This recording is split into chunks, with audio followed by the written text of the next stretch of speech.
ബിസ്മില്ലാഹിർ റഹ്മാനിർ റഹീം. സൂഫികളെക്കുറിച്ച് വ്യക്തമായൊരു ധാരണ നമുക്കുണ്ടാകുക എന്നുള്ളത് അത്യാവശ്യമാണ്. കഴിഞ്ഞ വീഡിയോയിൽ സൂഫികൾ ആരാണ്, എന്താണ് സൂഫികളുടെ താരീഫ്, സൂഫി എന്ന് പറഞ്ഞാൽ എന്താണ്, അതിൻ്റെ ഡെഫിനിഷൻ എന്താണെന്ന് ഷെയ്ഖ് ജീലാനി റളിയല്ലാഹു അൻഹുവിൻ്റെ ഒരു ഡെഫിനിഷൻ വെച്ചിട്ട് കഴിഞ്ഞ വീഡിയോയിൽ സംസാരിച്ചിട്ടുണ്ടായിരുന്നു. സൂഫി എന്ന ആ ഒരു വാക്കിൻ്റെ 3 അക്ഷരങ്ങളെ ചെറുതായിട്ടൊന്ന് വിശകലനം ചെയ്തിട്ടുണ്ട്. ആദ്യത്തെ സൂഫി ആരാണെന്ന് പരാമർശിച്ചിട്ടുണ്ട്. ഇതൊക്കെ കഴിഞ്ഞ വീഡിയോയിൽ പറഞ്ഞതായിരുന്നു. ഇനി ഇന്ന് നമ്മുടെയൊക്കെ മനസ്സിൽ ത്വരീഖത്തെന്നും ഷെയ്ഖെന്നും സൂഫി എന്നും ഒക്കെ ഓർമ്മ വരുമ്പോൾ ഓടി വരുന്ന പ്രധാനപ്പെട്ട 2 മഹാന്മാരാണ് ഗൗസുൽ ആദം ഷെയ്ഖ് ജീലാനി റളിയല്ലാഹു അൻഹു, അതുപോലെ സുൽത്താനുൽ ആരിഫീൻ ഷെയ്ഖ് റിഫായി റളിയല്ലാഹു അൻഹു. ഇവരുടെയൊക്കെ ജീവിതത്തെ നമ്മൾ പഠിച്ചവരും അവരുടെ ആത്മീയ ദർശനങ്ങളെ ഉൾക്കൊണ്ടവരൊക്കെയാണ് സുന്നികൾ. ലോകത്തിൻ്റെ നാനാദിക്കുകളിലുള്ള സുന്നികളും അവരുടെ ദർശനങ്ങളെ ഉൾക്കൊണ്ടവരാണ്.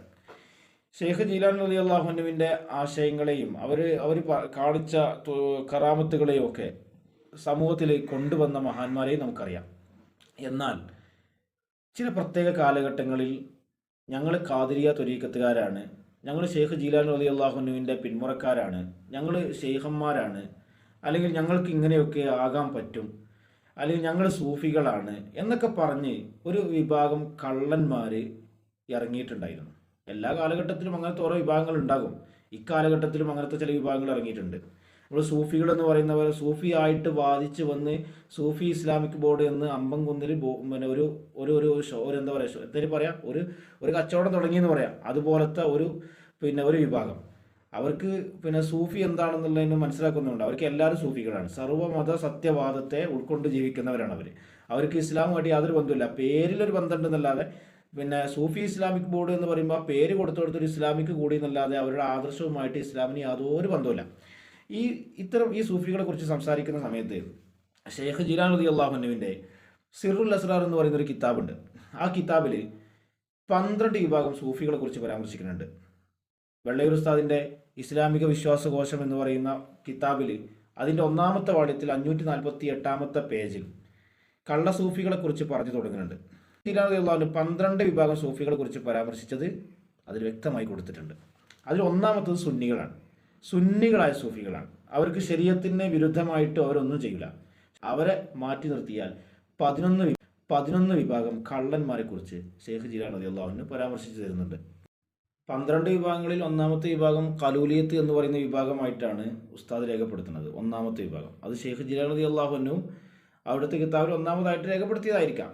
അതിൽ ആ കലൂലിയത്തിൻ്റെ പ്രധാനപ്പെട്ട വാദം അന്യ സ്ത്രീകളെയും അമ്രതീങ്ങളെയും ആലിംഗനം ചെയ്യാം, അവരെ ചുംബിക്കാം, നൃത്തം വെക്കാം, അവരെ കണ്ട് ആസ്വദിച്ച് നൃത്തം വെക്കാം, ഇതൊക്കെ ചെയ്യാൻ പറ്റുമെന്നാണ് 1-ാമത്തെ വിഭാഗം പറയുന്നത്. 1-ാമത്തെ വിഭാഗത്തിനെ കുറിച്ച് പറയുന്നത് നമ്മുടെ ഈ കാലഘട്ടത്തിൽ അങ്ങനത്തെ ആൾക്കാരുണ്ടോ? ഇല്ലേ? അമ്രതീങ്ങളെ കണ്ട് ആസ്വദിച്ച് നൃത്തം വെക്കുക, അന്യ സ്ത്രീകളെ ആലിംഗനം ചെയ്യാം, അന്യ സ്ത്രീകളെ കൊണ്ടുവന്ന് നൃത്തം വെക്കുന്നതും കാണലൊക്കെ അനുവദനീയമാണെന്ന് പറയുന്നവരുണ്ടോ എന്ന് നമ്മളൊന്ന് ചെറുതായിട്ടൊന്ന് അന്വേഷിച്ച് നോക്കിയാൽ മതി. അപ്പോൾ നമ്മൾ കരിമ്പൂച്ചകളെ കാണേണ്ടി വരും. ചില ഷെയ്ഖിൻ്റെ റൂമിൽ ഒരു പെണ്ണിനെ നമ്മൾ അന്ന് കണ്ടുപോയാൽ അതൊരു കരിമ്പൂച്ചയാണെന്ന് പറയുന്നവരെയും നമ്മൾ മനസ്സിലാക്കേണ്ടി വരും. 2-ാമത് പറയുന്നത് ഹാലിയത്ത് എന്ന് പറയുന്ന വിഭാഗമാണ്. ഈ ഹാലിയത്തിൻ്റെ പ്രധാനപ്പെട്ട ഹോബി എന്ന് പറഞ്ഞാൽ അവർക്ക് നൃത്തം വെക്കലും കൈകൊട്ടലും ഒക്കെ അനുവദനീയാത്രേ. നൃത്തം വെക്കലും അനുവദനീയമാണ്, കൈ കൊട്ടലും അനുവദനീയമാണ്. ശറഇന് ഒന്നും പറയാൻ പറ്റാത്ത അവസ്ഥ ഷെയ്ഖുമാർക്കുണ്ടാകും. ശറഇന് ഒന്നും തന്നെ പറയാൻ പറ്റൂല, അങ്ങനത്തെ അവസ്ഥ ഷെയ്ഖുമാർക്ക് ഉണ്ടാകും അത്രേ. അത് ഇവരുടെ വാദമായിട്ട് പറയുന്നുണ്ട്. ഇതൊരിക്കലും ശറഇന് വിരുദ്ധമായിട്ട് വരിക എന്നുള്ളത് നബിചര്യയിൽ പെട്ടതല്ലല്ലോ. അപ്പോൾ ഇവരെന്തായാലും പിഴച്ച ആൾക്കാരാണ്. ഇനി 3-ാമത്തെ വിഭാഗം ആരാണ്? ഔലിയായിയത്താണ്. ആ പേര് കേൾക്കുമ്പോൾ നിങ്ങൾക്ക് മനസ്സിലാവും എന്താണ് ഔലിയായിയത്ത് എന്ന് പറയാൻ കാരണം. ഉസ്താദ് പറയണത് ഇവരുടെ വാദം ഇതാണ്: ഒരു വ്യക്തി ഔലിയായിൻ്റെ പദവിയിലേക്ക് ചേർന്നാൽ ശറഇൻ്റെ വിധിവിലക്കുകൾ അവന് ബാധകമാവുകയില്ല. പിന്നെ അവർ പറയുന്നത് നബിയേക്കാൾ ശ്രേഷ്ഠരാണ് വലി എന്നാണ്. ജിബ്രീൽ അലൈഹിസ്സലാം മുഖേനയാണ് ഏത് നബിക്കും വിജ്ഞാനം ലഭിക്കുന്നതെന്നും ആരും മാധ്യമമില്ലാതെയാണ് വലിയന് വിജ്ഞാനം ലഭിക്കുന്നതുമെന്നുമാണ് ഇത് നിമിത്തമായി അവർ എടുത്തു പറയുന്ന ന്യായം, ഈ ന്യായീകരണം പിഴവും ഈ വിശ്വാസം മുഖേന അവർ നാശകാരികളായവരുമാണ്, ഇതും കുഫർ തന്നെയാണ്. ഈ ഔലിയായത്തിൻ്റെ പ്രധാനപ്പെട്ട വാദപ്പം നമ്മൾ വായിച്ച് കേൾപ്പിച്ചല്ലോ. ഇതിൽ നമ്മളൊക്കെ ഇപ്പോഴത്തെ കാലഘട്ടത്തിൽ വെച്ച് നോക്കുമ്പോൾ കുറേ ആൾക്കാർ പറയാറുണ്ട്, പഠിച്ചുണ്ടാക്കുന്ന അറിവൊന്നും അറിവല്ല, ഷെയ്ഖുമാരിൽ നിന്ന് ഇങ്ങോട്ട് കിട്ടിയിട്ട് ആ കിട്ടുന്ന സംഭവമല്ലേ, അതൊരു വലിയൊരു ആ ഹിക്മത്താണ്. അതിങ്ങോട്ട് ഇങ്ങനെ ഉരുട്ടിയിട്ട് ഇങ്ങനെ പറഞ്ഞു കേട്ടാൽ വിചാരിച്ചും ഇത് വലിയ എന്തോ ഒരു പോത്താമ്പിയാണെന്ന്. ഇൽമ എന്ന് പറയുന്ന സാധനം, ഇൽമും ഹിക്മത്തും ഇതൊക്കെ പഠിച്ച് മനസ്സിലാക്കി പിന്നെ ആയിട്ടാണല്ലോ നമ്മുടെ മശായിഖന്മാർ നമുക്ക് ക്ലാസ് എടുത്തു തന്നത്, നമ്മുടെ മഹാന്മാരായ പണ്ഡിതന്മാർ നമുക്ക് ക്ലാസ് എടുത്തു തന്നത്. നമ്മുടെ ഉസ്താദന്മാർ ഇൽമും ഹിക്മത്തൊക്കെ പഠിച്ചവരാണ്, അവർക്കൊക്കെ അത് അറിഞ്ഞവരാണ്. ഇനി ഉസ്താദന്മാരെക്കാൾ വലിയ എന്താ പറയുക, പിന്നെ മരത്തിനേക്കാൾ വലിയൊരു കൊമ്പാകുന്ന രീതി പൊതുവെ ഇത്തരക്കാർക്ക് കാണുന്നതുമാണ്. റസൂലുള്ളാഹി സ്വല്ലല്ലാഹു അലൈഹി വസല്ലം തങ്ങൾക്ക് പിന്നെ ജിബ്രീൽ അലൈഹിസ്സലാമാണ് വഹി അറിയിച്ചു കൊടുത്തത് അള്ളാഹുവിൽ നിന്നുള്ള വഴി. ഔലിയാക്കന്മാർക്ക് കിട്ടുന്നത് അള്ളാഹുവിൽ നിന്ന് നേരിട്ട് കിട്ടുന്നതാണ്. അപ്പോൾ നബിയേക്കാൾ ശ്രേഷ്ഠർ ആരാണ്? വലിയാണ്. എങ്ങനെയുണ്ട് കാര്യങ്ങൾ? 3 വിഭാഗത്തിനെ പറഞ്ഞപ്പോഴേക്കേ സുന്നികൾ മാറ്റി വയ്ക്കി. സുന്നികൾ കഴിഞ്ഞ് കള്ളന്മാരെ തുടങ്ങി 3 എണ്ണത്തിനെ പറഞ്ഞപ്പോഴേക്ക് നമ്മുടെ ചുറ്റുവട്ടത്തിലുള്ള ഏറെക്കുറെ കള്ളന്മാരെയും നമുക്ക് മനസ്സിലായി.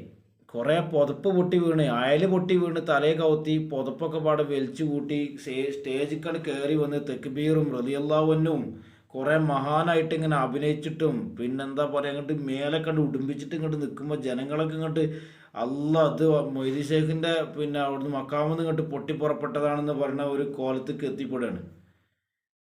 സ്വന്തം വിലായത്ത് വാദിക്കുക, സ്വന്തം തങ്ങളാണെന്ന് പറയുക, എന്നിട്ട് കറാമത്തിൻ്റെ പേരും പറഞ്ഞിട്ട് വലിയ കറാമത്ത് ഉണ്ട് എന്നും പറഞ്ഞിട്ട് ഇങ്ങനെ കുറേ ആൾക്കാർ അണികൾ അത് വാദിച്ച് നടക്കുക.